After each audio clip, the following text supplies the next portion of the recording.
Hey guys, Godzilla851 here, back with our next film in the Godzilla Retrospective, and we have a doozy here. Godzilla versus Biollante. Now, it's very interesting beginnings for this film. This was actually a fan contest. TOHO Studios was holding a competition to create an original kaiju for Godzilla's next enemy. The winner was a dentist by the name of Shinichiro Kobayashi, and he actually wrote the treatment for this story and was later adapted into Godzilla vs. Biollante, also known as Godzilla vs. Biollante.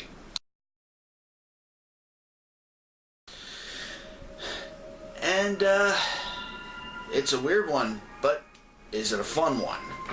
That's the real question. Alright, our film begins looking at some cells multiplying, and then we see some tree bark skin under the ground around, surrounded by fire. Who owns tree bark skin?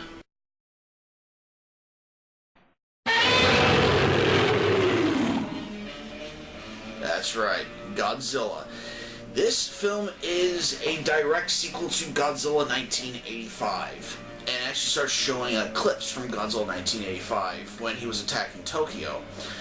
And then we cut to Tokyo as it is freshly destroyed by Godzilla. We get to see the building that was pushed onto the Super X. We get to see, other surrounding buildings, that were destroyed as well, and a newscaster talking about what happened. When the Japanese are looking for the remains of a Super X, they start finding these little black patches.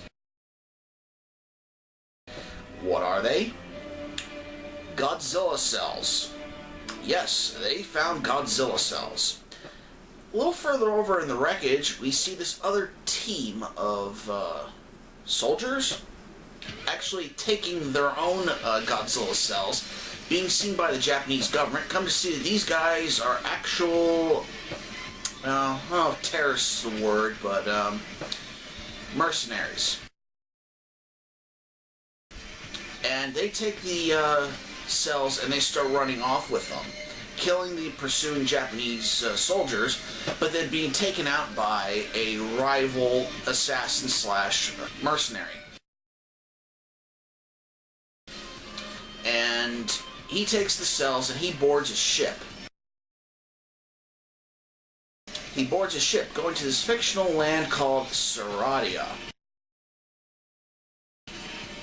And in Saradia, the dictator of Saradia has this Japanese professor and his daughter. And the Godzilla cells go right to them because the dictator of Saradia wants to create this super plant that lives out in the desert with the help of Dr. Shiragami, and they want to create this immortal plant species to grow pretty much anywhere. Work begins, but then there's an explosion inside of Shiragami's lab, destroying all of his work and also killing his daughter Erica. Shiragami is very depressed over this, and he retreats to Japan.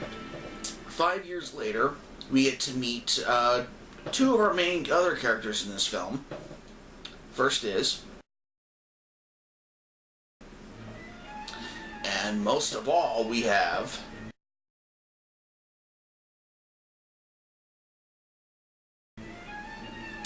get used to her. She's gonna be around a lot.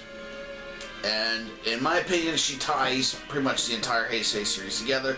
Is my opinion, but let's move on. Dr. Shiragami believes that he hears voices coming from these roses, thinking that they are his dead daughter Erica, and actually brings in Miki Sagusa and her friend to, communicate with the roses. And just, okay, he's holding on to hope, whatever. When Mickey starts sensing something. And she goes to the ESP Institute where she's teaching a class, and they all start sensing it as well. What do they sense?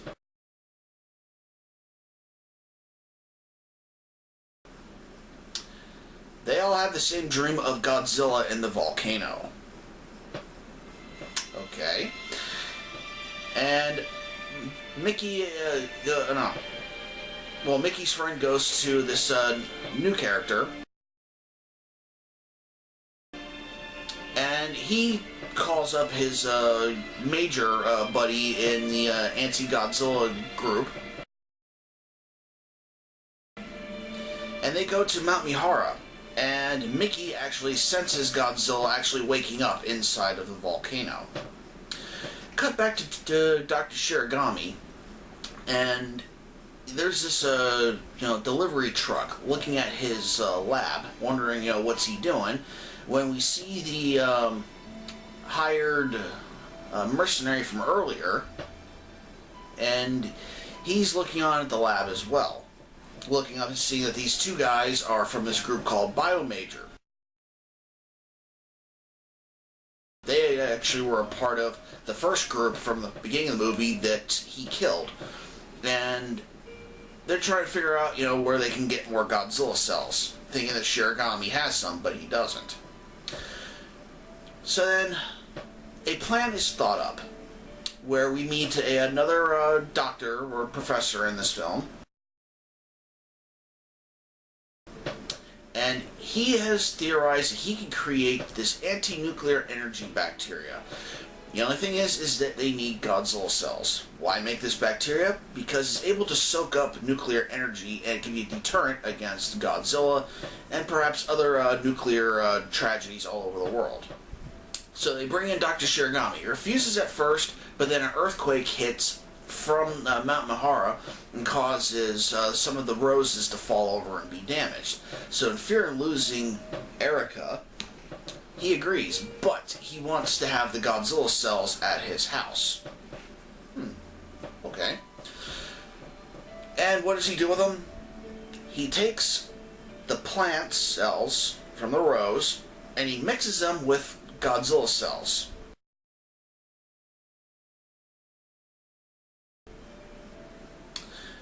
Yeah. And the cells begin to multiply at a fast rate, and we'll get into that later. As the Biomajor group, they guys, not group, there's only two of them, actually break into Shiragami's lab as he's working on the anti-nuclear energy bacteria with fellow scientists. And these vines come from his lab, and things look bad, but then the SS9 guy from mercenary from earlier is actually for the Godzilla cells as well, and a gunfight breaks out, but then the vines kill one of the Biomajor guys. The other one jumping through a window, the SSS9 mercenary actually able to fight off the vines. The next day, the police are called, and they find the body, and they see a huge hole in the wall, seeing that the, whatever it was, has escaped. But left over is a massive vine that Dr. Shiragami is looking for. Come to find out that this thing has reproduced and grown. How big has it grown? Take a look. Yes, we have Biollante, the larval form, or rose form, thought up by Norse mythology. Dr. Shiragami named it that because, it's pretty much a plant that with the spirit of this and that. Hey, I think it's just a cool name. I like it. And the Biomajor, the surviving one, says, since I couldn't get the bacteria, I set up bombs all around Mount Mihara, and I'm going to set Godzilla free if I don't get the anti-nuclear energy bacteria. Well, he sets off a bomb and as a test run, and it scares the government, and they go to give up the bacteria. Colonel Gondo and the other professor, he's going to turn it over when They should have zigged when it should have zagged. The SSS-9 mercenary from earlier, he intercepts nuclear energy bacteria, but unfortunately, he killed the biomajor guy in the midst of the confusion, and he didn't turn the bomb off. So, what happens?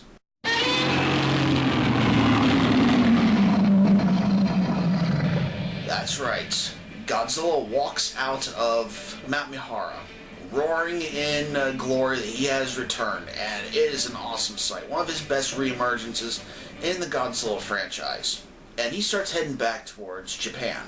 He has a fight with the Japanese, military. But then we get to meet something new. The Super X-2.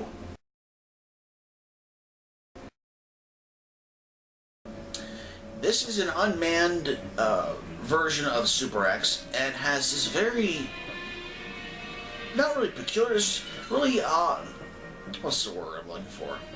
Unique. Has this very unique weapon inside it called the Fire Mirror. What does the Fire Mirror do?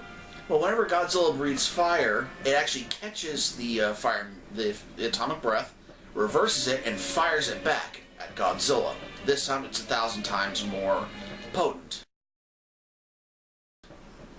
How they figure that out? Synthetic diamonds or whatever. Godzilla battles with the Super X, but then he hears Biollante crying. So Godzilla quickly ends the fight with the Super X2 and goes to see Biollante. And we got our first battle of the film.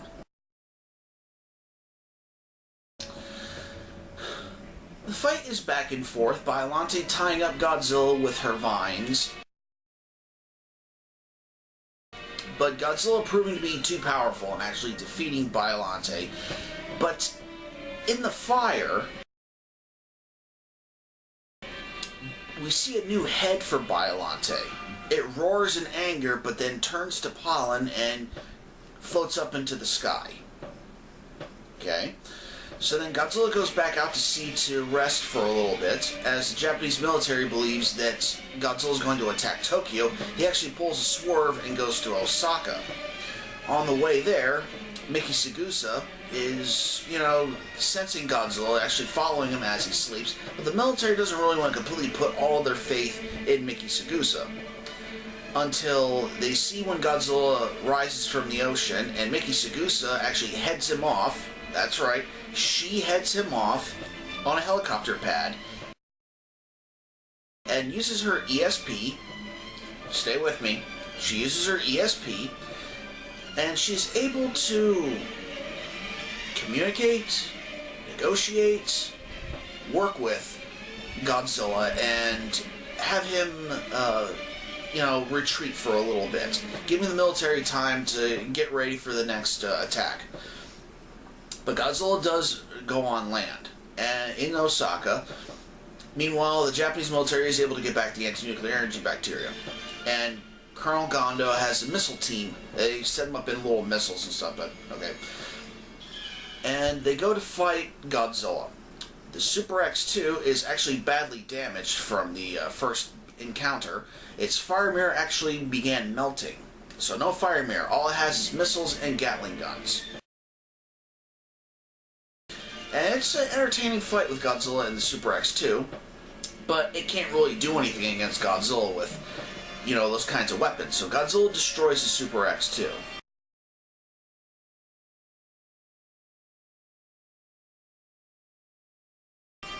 But Colonel Gondo is able to fire off 5 shells into Godzilla of the anti-nuclear energy bacteria.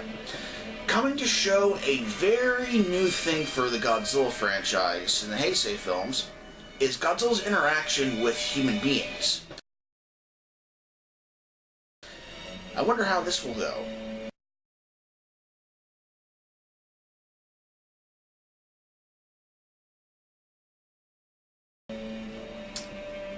Yeah. This is the second movie Godzilla has straight up killed one person in anger. So, yeah. A few hours go by, and they're waiting to see any change in Godzilla. But the anti-nuclear energy bacteria isn't doing anything. So they theorize that Godzilla's body temperature, since he's pretty much a giant dinosaur, okay, depends on how you look at it, he's cold-blooded. And bacteria moves a lot slower in cold blood. And it only has a half-life. So they gotta figure out a way how to make Godzilla's body temperature rise. How do they do that? Well, Major Major knows how to do that. There's this experimental device called the M6000 TC system. Thunder control system. Pretty much it makes, clouds, it makes rain, and it makes thunder, and the pads, can pretty much melt a tank in seconds. So they get Godzilla to go into this area, and we get another awesome sequence, actually showing Godzilla battle something in the rain.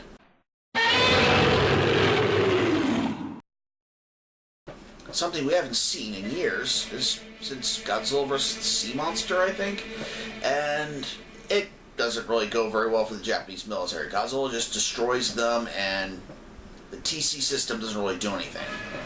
It stops raining, and then Godzilla goes to a nuclear power plant. Does he destroy it? Does he eat from it? I don't know. Okay, they don't show that part. Maybe they felt that it was going to go back into Godzilla 1984 territory. They just didn't want to do it again. But then the clouds start to part, and then the gold pollen falls from the sky. What does this mean? It means this. Biollante. And she's evolved into more of a kaiju than just a giant rose. And we have a massive battle between Godzilla and Biollante. It is awesome. Godzilla is breathing fire at Biollante, causing damage. However, Biollante is actually stabbing Godzilla with her vines, sinking them into Godzilla, pumping him full of acidic sap. That's causing his temperature to rise. And then trying to actually bite off Godzilla's head after spitting this stuff all over him. Yeah. I'm sure that'll raise his temperature, but Godzilla actually breathing fire into Biollante's mouth, causing the back of her head to blast out. Yeah, this is a very gruesome fight between these two. However, Biollante starts to make her internal temperature rise, causing Godzilla's temperature to rise, and he passes out. Seemingly the anti-nuclear energy bacteria taking over. So, is Godzilla defeated? Well, Dr. Shiragami looks on, and he sees that Biollante begins to turn back into gold pollen. And he had a theory at the beginning of the film that the spirit of Erica, his daughter, is inside of Biollante. And this is confirmed at the end when the pollen begins to move back up to the sky, and we see this.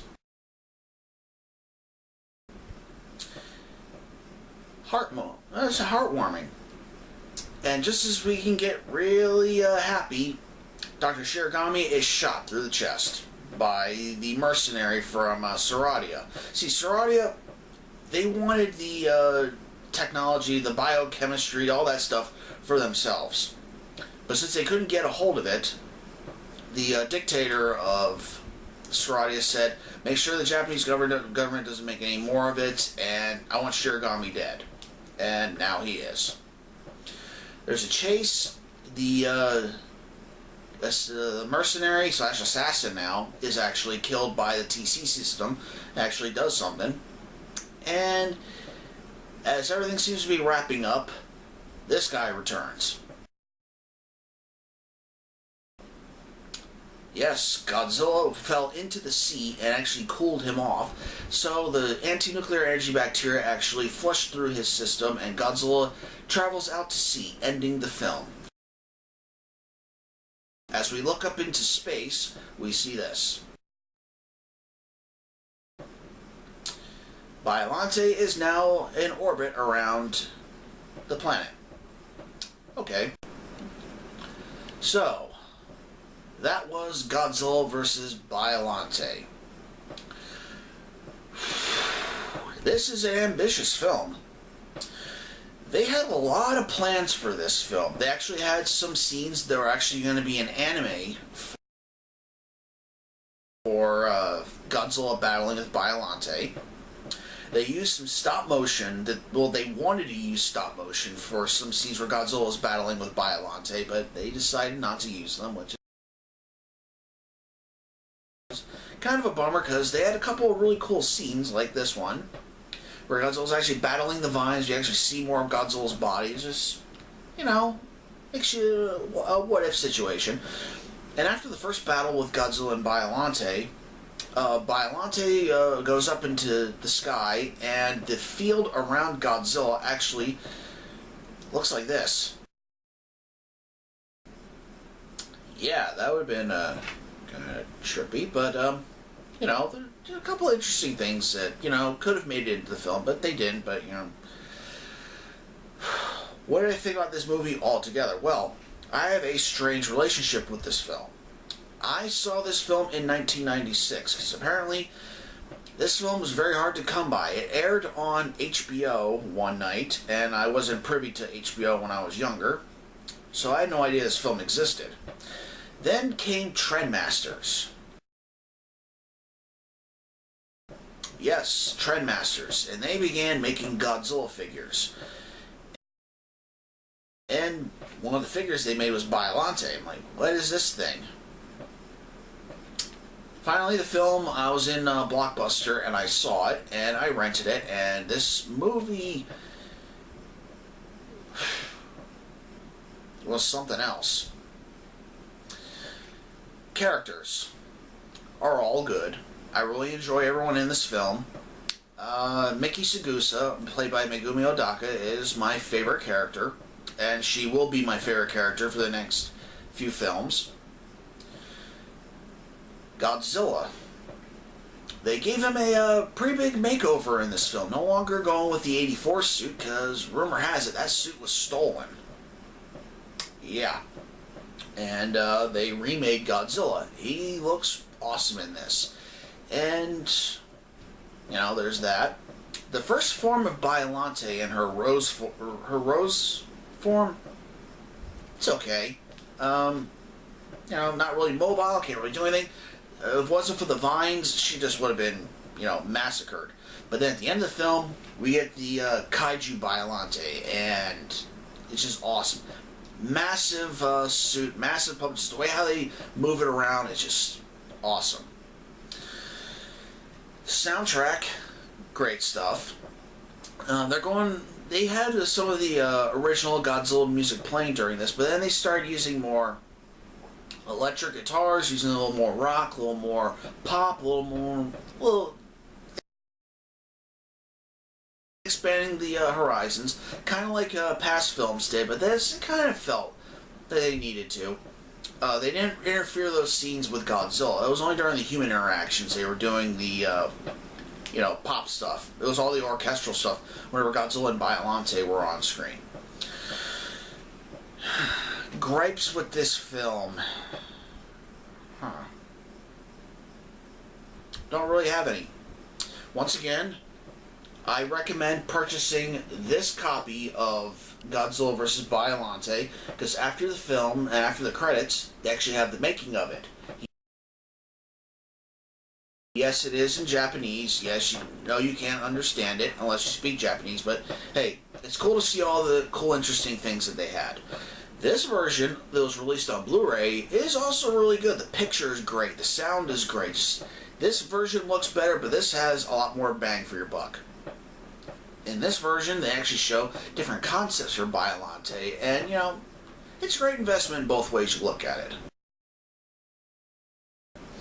So, what do I give this film? Well, this might sound cliche, this might sound like I'm getting old, but I give this film an S. Give this a watch. It is an awesome film. Awesome ideas were used. The sets were great. The sound was great. The music was great. The characters were great. Godzilla, awesome. Biollante, awesome. give it a watch. Okay, guys, this is Gojo851 saying goodnight. See y'all later.